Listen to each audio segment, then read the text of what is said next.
Researchers हैरान तो तब हुए जब उनको एंटार्क्टिका की बर्फ के अंदर से ये खौफनाक आवाज सुनाई दी।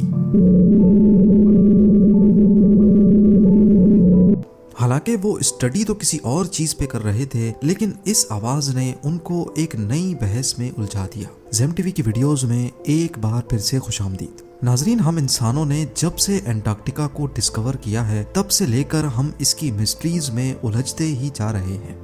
यूरोप से भी 40% बड़ा ये बर्फानी कॉन्टिनेंट करीब 1 करोड़ 36 लाख स्क्वायर किलोमीटर के एरिया पर फैला हुआ है।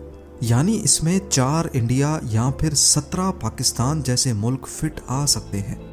एंटार्क्टिका दुनिया का वो वाहिद कॉन्टिनेंट है जिसको अभी तक सबसे कम एक्सप्लोर किया गया है, और उसकी वजह हम सब जानते हैं। जी हाँ, यहाँ की एक्सट्रीम कंडीशंस।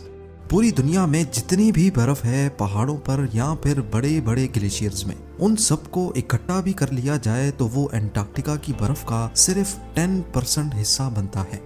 इससे आप अंदाजा लगा सकते हैं कि एंटार्क्टिका की आइस शीट्स कितनी बड़ी है। पिछले लाखों करोड़ों सालों से यहाँ बर्फ लगातार जमा हो रही है, जिसकी गहराई कई मकामात पर 4.7 किलोमीटर तक नोटिस की गई है।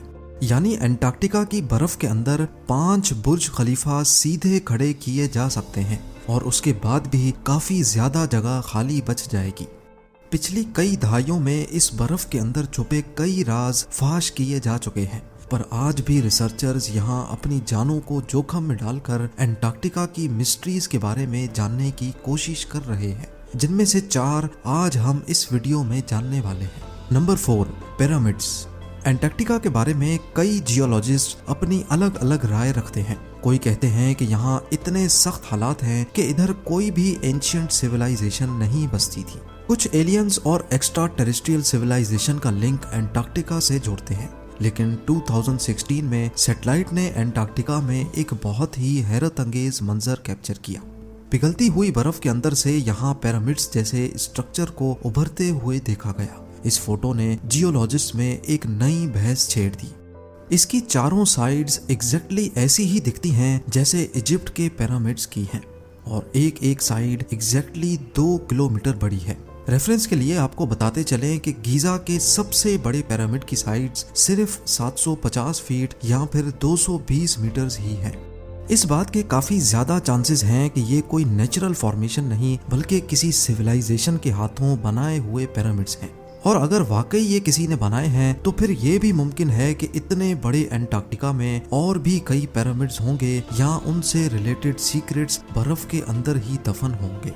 अब अगर 1 सेकंड के लिए इस थ्योरी को सच मान लें तो हमारे जहन में बहुत सारे सवालात जन्म लेते हैं कि आखिर वो कौन लोग थे और इतनी ज्यादा ठंड में उन्होंने ये काम कैसे अंजाम दिया। हाँ, ये बात दुरुस्त है कि आइस कोर ड्रिलिंग से यहाँ लाखों साल पुरानी बर्फ के सैंपल्स भी मिले हैं, जिससे ये प्रूफ होता है कि लाखों करोड़ों साल पहले भी यहाँ ऐसे ही बर्फ होती थी जिसमें जिंदगी का होना पॉसिबल नहीं है। पर 2017